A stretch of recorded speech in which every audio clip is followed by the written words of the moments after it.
सलाखों के पीछे से ही अतीक कर रहा था बड़ा खेल।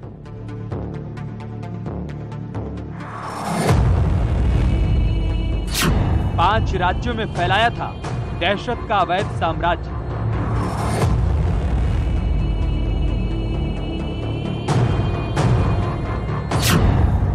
डर के कारोबार से डॉन ने की थी अरबों की कमाई।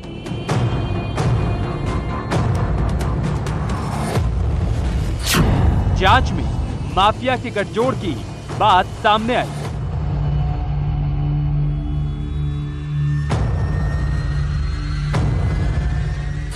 रडार पर मददगार, जल्द शुरू होने वाली है कार्रवाई।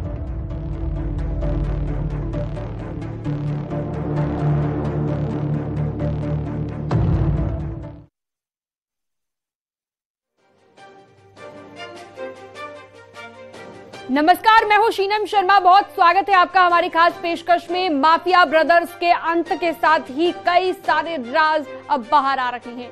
एक और नया खुलासा हुआ है कि माफिया अतीक ने साबरमती जेल में रहने के दौरान अवैध साम्राज्य का संसार बना लिया था। इसके लिए उसने गुजरात समेत 5 राज्यों में करीब 1500 करोड़ रुपए की संपत्तियों में निवेश किया था। देखिए,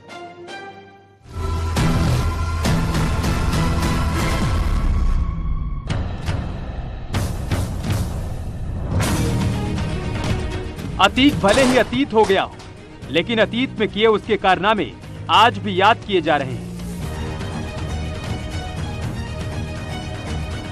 दहशत की जो दुनिया उसने बनाई थी, उससे उसे और उसके करीबियों का बहुत फायदा हुआ। कहते हैं कि डॉन तो डॉन होता है, फिर चाहे वो जेल के भीतर हो या बाहर, इससे क्या फर्क पड़ता है। उसके काले धंधे कहीं से भी फल फूल सकते हैं। खबरों की माने तो ऐसे मास्टरमाइंड अतीक अहमद ने साबरमती जेल की सलाखों में बंद रहते हुए भी बाहरी दुनिया में करीब 1500 करोड़ से ज्यादा के काले कारोबार का साम्राज्य खड़ा कर लिया था, जिसमें होटल बिजनेस की खबरें भी अब छन कर बाहर आ रही हैं। जब इतनी संपत्ति का अर्जन कर रहा है और बैंक में जमा नहीं कर रहा है, तो वो कहीं कहीं लगाएगा ही।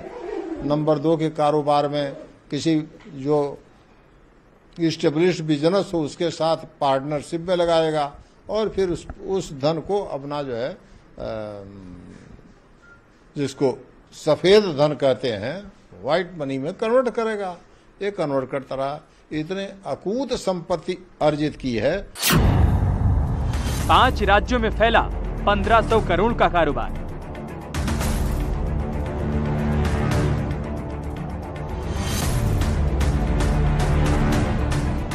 जांच में जुटी एसआईटी इन बिंदुओं पर आगे बढ़ रही है। माफिया अतीक अहमद ने साबरमती जेल में रहने के दौरान गुजरात समेत 5 राज्यों में करीब 1500 करोड़ रुपए की संपत्तियों में निवेश किया था। उसकी संपत्तियां गुजरात, राजस्थान, मध्य प्रदेश, दिल्ली और मुंबई में होने के पुख्ता प्रमाण पुलिस को मिले। अब अतीक और उसके भाई अशरफ के मर्डर की जांच में जुटी टीमें इन बिंदुओं की पड़ताल के लिए इन राज्य की एजेंसियों से भी मदद मांग रही हैं। माफिया अतीक अहमद और उसके करीबी यूपी पुलिस के कई दिनों से रडार पर थे। अब यूपी पुलिस और एसटीएफ माफिया अतीक अहमद और अशरफ के उन करीबियों को खोजने में लगी है, जिन्होंने उसका अवैध साम्राज्य बढ़ाने में बड़ी मदद की। यूपी, एमपी, राजस्थान, दिल्ली, गुजरात, इन तमाम जगहों पर अतीक अहमद ने बड़ा इन्वेस्टमेंट किया था। जेल से जमीन के कारोबार में पार्टनरशिप। उमेश पाल हत्याकांड के बाद जब एसटीएफ ने अहमदाबाद जाकर अतीक और उसके गुर्गों को लेकर जांच पड़ताल शुरू की, तो पता चला कि साबरमती जेल में बंद रह चुके 2 सगे भाई जीतू और केतन के साथ अतीक ने जमीन के कारोबार में पार्टनरशिप की। साबरमती निवासी जीतू और केतन का गुजरात में जमीन समेत अन्य कारोबार में खासा वर्चस्व है। एसटीएफ ने जांच की तो पता चला खबरों में दम है और अतीक ने इन्हीं दोनों सगे भाइयों के कंधों पर सवारी करके जमीनों के काले कारोबार में साझेदारी की, ताकि अतीक का नाम कहीं कागज पर आए बिना उसका काला गोरा धंधा उसके साबरमती जेल के भीतर बंद रहते हुए भी फलता फूलता रहे। साबरमती में भी अतीक अहमद को जीतू और केतन ने उसके साम्राज्य बढ़ाने में बड़ी मदद की। लगभग 1500 करोड़ रुपए का इन्वेस्टमेंट अतीक अहमद ने गुजरात के साबरमती में कर दिया था। यहां तक कि जब 2017-18 में उसका योगी सरकार आने के बाद यूपी में दबदबा और साम्राज्य दोनों ढहने लगे, तो उसने धीरे धीरे गुजरात के साबरमती और अहमदाबाद की तरफ कदम बढ़ाए, जहां पर तमाम तरीकों में उसने लगभग 1500 करोड़ रुपए इन्वेस्ट किए थे। माउंट आबू के होटल कारोबारी से साझेदारी। यही नहीं, अतीक की संपत्तियों की तलाश कर रही एसटीएफ और प्रयागराज पुलिस को राजस्थान में भी करोड़ों रुपए निवेश के प्रमाण मिले। जांच में सामने आया कि माउंट आबू में होटल अबू ग्रैंड के मालिक बॉबी भाई अग्रवाल के साथ अतीक कोई बड़ा कारोबार कर रहा है। इसके अलावा अतीक के अजमेर के एक होटल में भी पार्टनरशिप के प्रमाण मिले। प्रयागराज पुलिस और यूपी एसटीएफ जब जांच कर रही तो जानकारी राजस्थान से भी निकल कर आई। दरअसल माउंट आबू के होटल अबू ग्रैंड के मालिक बॉबी अग्रवाल और अजमेर के एक होटल में भी अतीक के करोड़ों रुपए के निवेश की जानकारी मिली है। अब पुलिस इस मामले में धीरे धीरे जांच को आगे बढ़ा रही है। बुरे दिन शुरू होते ही धोखा देने लगे पार्टनर।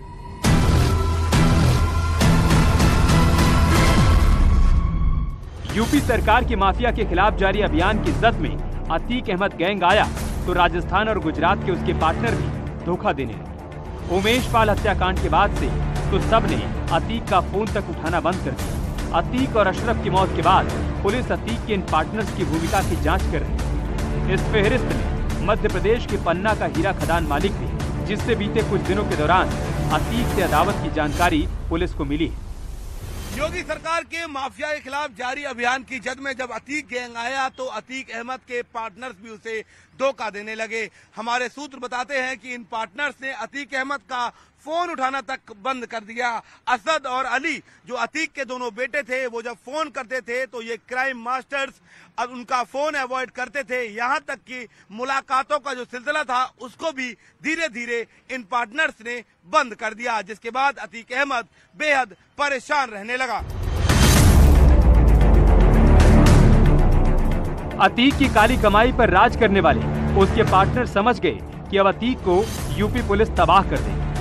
ऐसे में उसके साझेदारों ने उससे किनारा करना शुरू कर दिया। लेकिन लाशों के ढेर पर बने अवैध साम्राज्य से जुड़े कारोबारियों, ठेकेदारों और नेताओं को ये पता होना चाहिए कि अब उनके लिए देर हो चुकी है। अतीक अहमद और अशरफ के साथ ही माफियाराज से जुड़े तमाम बिल्डर्स, बिजनेसमैन, नेता और पॉलिटिशियंस इस वक्त एसटीएफ की जांच के दायरे में हैं। आरोप है कि ये माफिया और बिल्डर के बीच के एक बड़ा सूत्र थे। शासन की जांच अब इनकी दिशा में आगे बढ़ गई है। पुलिस जांच में इस बात का भी खुलासा हुआ है कि इन लोगों ने न सिर्फ अतीक अहमद से भारी लाभ उठाया बल्कि अतीक अहमद के लिए फाइनेंसर के तौर पर भी काम किया था। कैमरा पर्सन योगेंद्र के साथ शिवम प्रताप, नेटवर्क 18, प्रयागराज।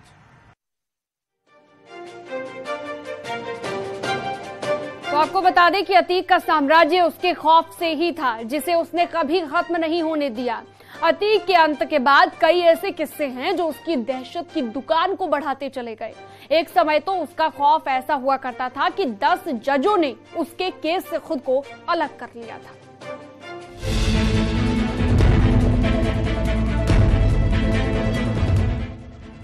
जिस माफिया अतीक अहमद पर 100 से ज्यादा आपराधिक मामले दर्ज थे, उनमें भी कोई छोटा मोटा अपराधी नहीं था।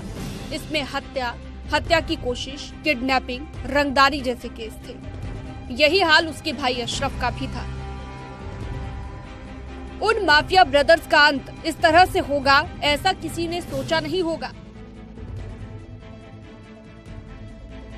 एक बार सांसद, 5 बार विधायक रहे माफिया अतीक पर 44 साल पहले पहला मुकदमा दर्ज हुआ।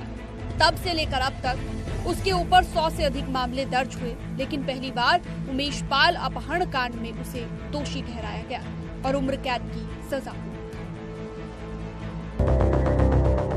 लेकिन एक वक्त था जब अतीक के केस से जज भी थर्राते थे। अतीक की जमानत याचिका पर सुनवाई से 10 जजों ने खुद को अलग कर लिया था। वो बात साल 2012 की है, जब अतीक जेल में बंद था और यूपी में विधानसभा चुनाव की घोषणा हो चुकी थी। उसने इलाहाबाद हाईकोर्ट में अपनी जमानत के लिए याचिका दायर की। अतीक की याचिका पर सुनवाई से हाईकोर्ट के 10 जजों ने खुद को अलग कर लिया। फिर 11वें जज ने सुनवाई की और माफिया अतीक की जमानत याचिका मंजूर कर दी और अतीक जेल से बाहर आकर चुनाव लड़ा, लेकिन राजू पाल की पत्नी पूजा पाल से चुनाव हार गया। एक बार ऐसा भी आया कि जबकि उसका मुकदमा सुनने से 10 जजों ने खुद को अलग कर लिया था। ये वाकया 2012 का है, जबकि जेल में रहते हुए माफिया अतीक अहमद ने पर्चा भरा था, अपना दल से वो चुनाव लड़ रहा था। 10 जजों ने अपने आप को सुनवाई से अलग कर लिया था। हालांकि 11वें जज ने उसके मुकदमे को सुना था और उसे जमानत भी दे दी थी। माफिया अतीक का अब अंत हो चुका है, लेकिन उसके माफिया राज के किस्से चर्चा में है। एक दौर था जब माफिया अतीक और उसके गुर्गों का खौफ इतना था कि लोग अपनी जमीन बिना उसकी अनुमति के बेच नहीं सकते थे। माफिया अतीक के गुर्गों को जो भी जमीन, दुकान, मकान पसंद आ जाता था, उसके बारे में अतीक को बताते थे। फिर शुरू होता था माफिया का असली खेल। अब अतीक उस प्रॉपर्टी पर अपने हिसाब से रेट तय करता था। माफिया पैसा देने के बाद उस संपत्ति की रजिस्ट्री नहीं कराता था। जो पैसा नहीं लेते उनको धमकी देता था कि बिना मेरे कहीं इसको बेचा नहीं जा सकेगा। तो अतीक अहमद के बारे में यह भी कहा जाता है कि एक समय अतीक अहमद जिस जमीन पर हाथ रख देता था वह जमीन उसकी हो जाती थी और इसके साथ ही साथ अतीक अहमद कई बार जमीन लेने के बाद उसकी रजिस्ट्री तक नहीं कराता था। सिर्फ वो मुंह जबानी ऐसी डील कर लिया करता था। लेकिन ऐसे मामलों में भी ये देखा गया है कि अतीक अहमद की धमक ऐसी थी कि अगर जमीन पर कब्जा हुआ हो और अतीक अहमद का एक टेलीफोन चला जाए तो वो जमीन खाली हो जाती थी। इतना ही नहीं, उस दौर में शहर के Dhoomanganj, Kareli, Khuldabad, Lukerganj, civil line, George town से लेकर झूसी और नैनी तक कोई बड़ी जमीन या मकान कोई बेचता था तो उसका खरीदार ग्राहक अतीक की परमिशन मिले बिना पैसा नहीं देता था। कई बार ऐसा होता था, रजिस्ट्री करने के बाद उन्हें पता चलता था कि ये जगह पहले से अतीक गैंग को पसंद आ चुकी है। ऐसे में रजिस्ट्री रद्द करनी पड़ती थी। अतीक के खौफ की एक दास्तां तो ऐसी है जिसमें लोक सेवा आयोग के सामने पूर्व सांसद जंग बहादुर पटेल की जमीन पर अवैध कब्जा था। उस जमीन को खाली कराने के लिए अतीक अपने दल बल के साथ मौके पर पहुंचा तो वहां कुछ वकील पहले से ही मौजूद थे। अतीक वकीलों से हाथ जोड़कर बोला, अधिवक्ता साहब, 65 वकीलों को मैं खुद तनख्वाह देता हूँ। अगर आपको कोई समस्या होगी तो बताइएगा। ये जमीन हमारे गुरु की है। माफिया का बस इतना बोलना था कि वकील समेत बाकी लोग वहां से हट गए और करोड़ों रुपए की कीमत की जमीन कब्जा मुक्त हो जाती है। उसे प्रॉपर्टी पर कब्जा करने और उसे कब्जा मुक्त कराने का हुनर बखूबी मालूम था। एक बार पूर्व सांसद जंग बहादुर पटेल की लोक सेवा आयोग के सामने एक बेशकीमती जमीन पर कुछ लोगों ने कब्जा कर लिया था, जिसके बाद पूर्व सांसद ने माफिया अतीक अहमद से जमीन को कब्जा मुक्त कराने के लिए मदद मांगी थी और अतीक अहमद ने अधिवक्ताओं से कहा कि पूर्व सांसद जंग बहादुर पटेल उसके राजनीतिक गुरु हैं। ऐसे में ये सुनते ही तमाम वकील पीछे हट गए और करोड़ों की बेशकीमती जमीन कब्जा मुक्त हो गई। अतीक के खौफ की ऐसी तमाम कहानियां हैं। ऐसे ही नहीं, वो 1500 करोड़ के काले कारोबार का मालिक बन बैठा। माफिया ने ऐसे ही दहशत की दुकान नहीं बना रखी थी। जिसे जिंदगी से प्यार होता था वो दूर हट जाता था, नहीं तो अतीक उसे खुद हटा देता था। उसके इस अवैध एम्पायर को सींचने में कई लोगों ने मदद की और बहुतों को उसने फायदा पहुंचाया। दोनों हाथों से लेन देन के खेल ने ही अतीक को डॉन बना दिया था। Bureau report, news 18।